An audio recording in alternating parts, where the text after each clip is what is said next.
वहीं बैठ जाए, वहीं बिठा दो, वहीं बिठा दो, बिठा दो। बिल्कुल पॉलिटिकल रूप में हमारे ऊपर समझ लीजिए, किसके हमारे पास है, इमरान ने हमने ले रखी है। अरे उन्होंने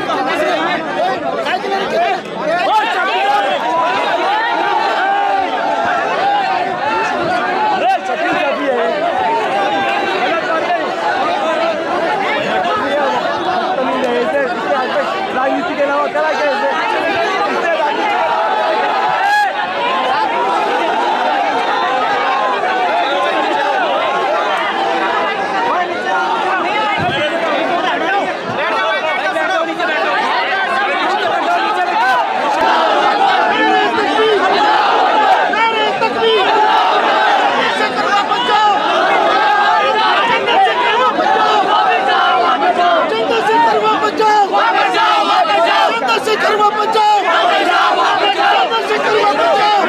तो मेरे प्यारे दलित भाइयों बहनों, यही सच है। तुम जय भीम जय भीम करते रहोगे और जब उनका काम निकल जाएगा वो ऐसे ही लात मारकर बाहर निकाल देंगे, क्योंकि अंततः तुम भी उनके लिए काफिर ही हो। कांग्रेस ने आज नक्सलवाद पर एक बड़ी बात कही है। उनसे सवाल किया गया था, जिनके प्रवक्ता आए थे मनीष तिवारी, कि नक्सलवाद खत्म क्यों नहीं हो रहा है, क्या इसके लिए सेना की जरूरत है? तो उन्होंने बोला कि हमने मांगा था, केंद्र सरकार ने इसको डिनाई कर दिया। जरा मनीष तिवारी जी सार्वजनिक करे, कहाँ मांगा था, किसके पास मांगा? अपनी पत्नी के पास मांगने से सेना नहीं आता है। तो राम राम मेरे प्यारे भाई बहनों, की हालचाल मजामा। एक बार फिर से आप सबका स्वागत है अपने चैनल सैफरॉन पैट्रियट में, और मैं आपका भाई दुर्गेश लेकर आ चुका हूँ एक और नई वीडियो। और आज की अपनी इस वीडियो में इस बुल्ले को बस देखना कैसे ये लॉरेंस बिश्नोई को धमकी दे रहा था और बाद में रोता हुआ नजर आया। कि जम्मू कश्मीर से ये बड़ी जानकारी सामने आ रही है, जहां पर गांदरबल में आतंकी हमले में 7 की हत्या कर दी गई है। एक डॉक्टर समेत 7 लोगों की हत्या कर दी गई है। ये बड़ी जानकारी इस वक्त की। तो मजदूरों के कैंप को घेरकर फायरिंग की खबर है। निर्माण कार्य में जुटे दूसरे राज्य के मजदूर भी रविवार शाम को श्रीनगर को करगिल से मिलाने वाली जोजिना टनल पर काम करने वाले कई कामगारों पर आतंकवादियों ने अंधाधुंध गोलीबारी की। 7 इसमें जो हैं लोग जो वहां पर काम कर रहे थे वो मारे गए हैं, जबकि 7 अन्य घायल हुए हैं। अब तक जम्मू कश्मीर में जितने भी आतंकवादी हमले होते थे उनमें से मोस्टली सेना पर होते थे, सेना के कैंपों पर होते थे या फिर तीर्थ यात्रियों पर होते थे। बट अब जो ये आतंकवादी हमले हैं अब वहाँ के आम नागरिकों पर, वहाँ पर काम करने वाले मजदूरों पर होने लगे हैं। आज जम्मू कश्मीर में हमारे देश भर से न जाने कितने ही लोग वहाँ पर काम करने जाते हैं, कितने ही लोग वहाँ पर मजदूरी करने जाते हैं अपना घर बार छोड़कर। बट अब जम्मू कश्मीर में आतंकवादी इन्हीं मजदूरों को टारगेट करने लग गए हैं, उन्हीं को निशाना बनाने पर लगे हुए हैं। अब उसके पीछे ऐसी कौन सी वजह है जिसकी वजह से आतंकवादी उन गरीब मजदूरों को निशाना बनाने लगे हैं? उसके लिए आप लोगों को इस वीडियो क्लिप को जरा ध्यानपूर्वक देखना व सुनना पड़ेगा। और जो आपका धन है आपसे छीना जा रहा है, बाहर के लोगों को दिया जा रहा है, चाहे वो आपके कॉन्ट्रैक्ट्स हो, सारा का सारा फायदा बाहर के लोगों को मिल रहा है और जम्मू कश्मीर के लोगों से छीना जा रहा है। तो सुना ना आप लोगों ने, जम्मू कश्मीर के लोगों का सारा पैसा छीनकर बाहरी लोगों को दिया जा रहा है। यानी कि जो लोग भी बाहर से जम्मू कश्मीर में काम करने जा रहे हैं वो लोग जम्मू कश्मीर के लोगों से, वहाँ के लोगों से रुपए छीन रहे हैं, ऐसा राहुल गांधी का कहना है। राहुल गांधी का ये बयान दर्शाता है कि राहुल गांधी की राजनीति सिर्फ क्षेत्र के आधार पर, जाति के आधार पर और भाषा के आधार पर ही या लोगों को आपस में लड़वाओ, उन्हें तोड़ो, ये सत्ता पाने के लिए किसी भी स्तर तक गिर सकते हैं। अगर राहुल गांधी के इस लॉजिक के अकॉर्डिंग देखा जाए तो उत्तर प्रदेश के लोग अगर दिल्ली में काम करने जा रहे हैं तो उत्तर प्रदेश के लोग दिल्ली वालों को लूट रहे हैं, और दिल्ली वाले अगर काम करने के मुंबई या बेंगलोर जा रहे हैं तो फिर दिल्ली वाले मुंबई या बेंगलोर वालों को लूटने पर लगे हुए हैं। यानी कि राहुल गांधी के अकॉर्डिंग, कांग्रेस के अकॉर्डिंग, जो व्यक्ति जिस राज्य का है वो उसी राज्य में काम करे, उसी राज्य में रोजगार करे। अगर वो किसी भी दूसरे राज्य में रोजगार करने जाता है तो वो फिर उस राज्य को लूटने पर लगा हुआ है। राहुल गांधी के इस लॉजिक के अकॉर्डिंग तो जम्मू कश्मीर से भी न जाने कितने ही लोग रोजगार लेने के लिए हमारे देश के अन्य राज्यों में आते हैं। इस लॉजिक के अकॉर्डिंग तो जम्मू कश्मीर के लोग अन्य राज्यों को लूटने पर लगे हुए हैं। और कल को कोई बड़ी बात नहीं, राहुल गांधी जो बात आज ये राज्यों के लिए बोल रहे हैं, यही बात सेम शहरों के लिए भी बोलने लगे कि तुम्हारे शहर में दूसरे शहरों के लोग काम करने आ रहे हैं, वो तुम्हारे शहरों को लूट रहे हैं।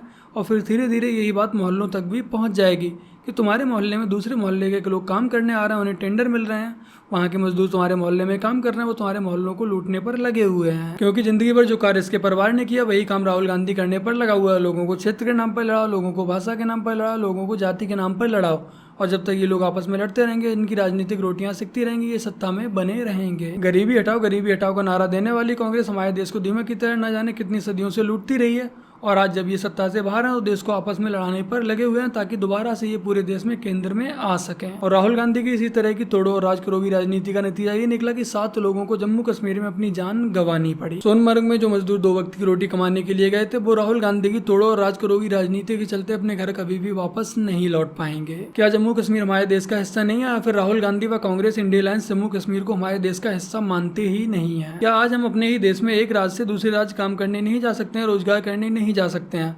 अगर ये राजनीति निरंतर ऐसे ही चलती रही तो ये सिर्फ और सिर्फ कश्मीर तक सिमटने वाली नहीं है, पूरे ही देश में आपको इसके अंजाम देखने को मिलेंगे। पूरे देश में कल को ऐसा ही माहौल बन जाएगा, हर राज्य में इस बात को लड़ाई दंगे होने लगेंगे कि दूसरे राज्य के लोग हमारे राज्य में काम करने क्यों आ रहे हैं, हमारे राज्य को क्यों लूट रहे हैं। और फिर धीरे धीरे हमारा पूरा देश ही जाति के नाम पर, क्षेत्र के नाम पर व राज्य के आधार पर बढ़ता हुआ नजर आएगा। लेकिन यही कांग्रेस, यही राहुल गांधी, यही इंडिया अलायंस रोहिंग्यों पर कुछ भी नहीं बोलेगा कि बाहर के घुसपैठी हमारे देश में आकर हमारे देश को लूट रहे हैं, हमारे देश के संसाधनों पर कब्जा कर रहे हैं। उस पर इन लोगों की बोलती बंद हो जाएगी, इनकी जुबान फेविक्विक से चिपक जाएगी, क्योंकि वो इनका एक बहुत बड़ा वोट बैंक का हिस्सा जो बन जाते हैं यहाँ आकर। फिर तो यही लोग उन घुसपैठियों का, उन रोहिंग्यों के फर्जी डॉक्यूमेंट भी बनवा देते हैं, आधार कार्ड से लेकर पैन कार्ड, यहाँ तक कि उनकी वोटर ID तक बनवा देते हैं और उन्हें रहने के लिए सरकारी जमीनें दे देते हैं व फ्री बिजली, फ्री पानी की सुविधा भी उपलब्ध करवा ही देते हैं। बस इस सब के पीछे सिर्फ और सिर्फ कंडीशन एक ही रहती है कि उन सबका वोट उन्हें निरंतर मिलता रहे। उसके बाद चाहे देश में दंगे हो, देश दंगों की आग में झुलक जाए, या देश बेरोजगारी की कगार पर ही खड़ा रहे। आज हम सभी लोगों को इस बात को समझना पड़ेगा कि आज कैसे हमारे देश को कभी जाति के नाम पर, कभी क्षेत्र के नाम पर, कभी भाषा के आधार पर बांटने की कोशिश की जा रही है, तोड़ने की कोशिश की जा रही है। श्री राम, मेरा नाम विक्रम कुमार बागड़े है। आप सभी मुझे अच्छी तरीके से जानते हैं।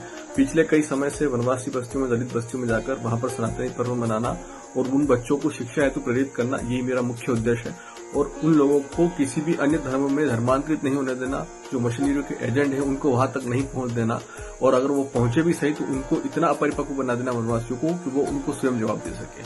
और इसी कोशिश में मैं वहां पर जितने भी सनातनी पर्व आते हैं उनके साथ धूमधाम से मनाता हूं। आप सभी को पता होगा पिछले कुछ ही दिनों में हमने गणपति उत्सव मनाया था, जो बहुत धूमधाम से मनाया था। उसकी बहुत सारी वीडियोस, बहुत सारे फोटोज मैंने शेयर किए थे, और वो एक ऐसा जुलूस हमने वहां पर पहली बार निकाला था जिसकी हम वहां पर कल्पना भी नहीं कर सकते। ये सब संभव हुआ आप सभी के आशीर्वाद से, आप सभी के सहयोग से। लेकिन अब दीपावली का पर्व है, और दीपावली का पर्व एक ऐसा पर्व है जिसमें हम घर घर तक जाते हैं, बच्चों के लिए पटाखे, मिठाई, कुछ नए कपड़े ये उनको देते हैं, और परिवार वालों के साथ मिलकर मिठाई खाते हैं और दिवाली मनाते हैं। तो इस संबंध में मैं आप सभी लोगों से एक रिक्वेस्ट करूंगा कि आप, ये मेरी जानकारी है, आप मुझसे फोन पर बात करें और आप मुझे कुछ कपड़े, कुछ मिठाई, कुछ पटाखे दिवाली से पहले अगर भिजवा सकते हैं तो भिजवाएं, क्योंकि ये वीडियो मैं जो बना रहा हूँ ये दिवाली से बहुत समय पहले बना रहा हूँ। तो इसमें आपको सहूलियत ये होगी, आप सामग्री भेजना चाहें तो आप भेज सकते हैं। अगर आप आसपास कहीं देना चाहते हैं, आप मेरे द्वारा नहीं करना चाहते हैं तो आसपास करें।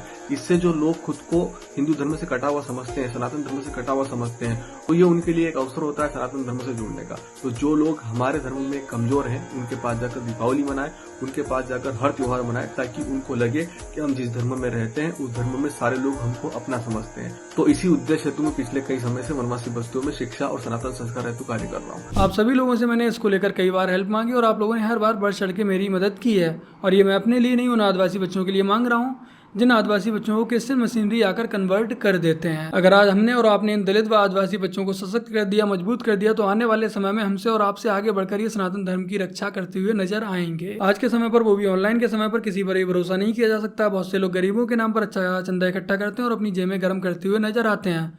तो इसीलिए मैं आपसे ये नहीं कह रहा हूँ कि आप लोग सिर्फ और सिर्फ रुपए ही सेंड करें। आप सभी को आपकी स्क्रीन पर एक नंबर शो हो रहा होगा, ये विक्रम भाई का नंबर है। आप लोग इस नंबर पर बेझिझक, बिना सोचे समझे आराम से कॉल कीजिए और आप उनसे उनका एड्रेस ले सकते हैं। उस एड्रेस पर आप लोग बुक्स, मिठाइयाँ, कपड़े व पटाखे कोरियर कर सकते हैं। मुझे आप लोगों से किसी गरीब के नाम पर एक भी रुपए नहीं चाहिए। भगवान की कृपा से अच्छे खासा कमा लेता हूँ। जब मुझे कभी भी जरूरत पड़ती है मैं खुद की UPI ID आप लोगों को दे देता हूँ। और मैं विक्रम भाई की हेल्प इसलिए करता हूँ कि विक्रम भाई खुद ही आदिवासी व दलित समाज से आते हैं और निरंतर ही पिछले कई सालों से ऐसे बच्चों की हेल्प करते हुए आ रहे हैं, वो भी ग्राउंड लेवल पर। तो जो कार्य मैं ग्राउंड लेवल पर नहीं कर पा रहा हूँ, उस कार्य में थोड़ा बहुत तो योगदान दे ही सकता हूँ। बाकी का आप लोगों को आपकी स्क्रीन पर एक QR कोड शो हो रहा होगा। इस QR कोड को स्कैन करके भी आप लोग मदद कर सकते हैं। अगर आपको जरा सा कोई भी डाउट हो तो एक बार आप लोग इस नंबर पे कॉल अवश्य कीजिएगा। जरूरी नहीं है कि आप लोग रुपए ही दें, बच्चों को कपड़े, पटाखे, मिठाइयाँ, ये सब चीजें भी दे सकते हैं।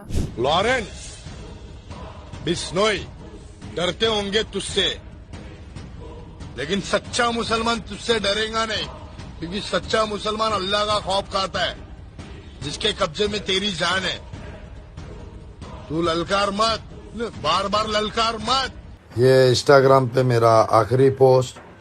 आज के बाद ना मैं कोई इंस्टाग्राम पे रील बनाऊंगा, ना ही तो कोई मैं वीडियो डालूंगा। ये इंस्टाग्राम में मुझसे मेरा बहुत कुछ छीन लिया, मेरे दोस्त छीन लिए, मेरा वकार छीन लिया, मेरे अपने दूर हो गए। ना ही तो मुझे अब इंस्टाग्राम पे आना है, ना ही तो मुझे अब कोई बाइट देना है, ना ही अब मुझे कोई बात करना है। जिस किसी ने भी लॉरेंस बिश्नोई को धमकी दी, उसके बाद अगली वीडियो में वो उस बात से बचता हुआ नजर आया है। शायद उसकी फटकर फ्लावर हो गई है।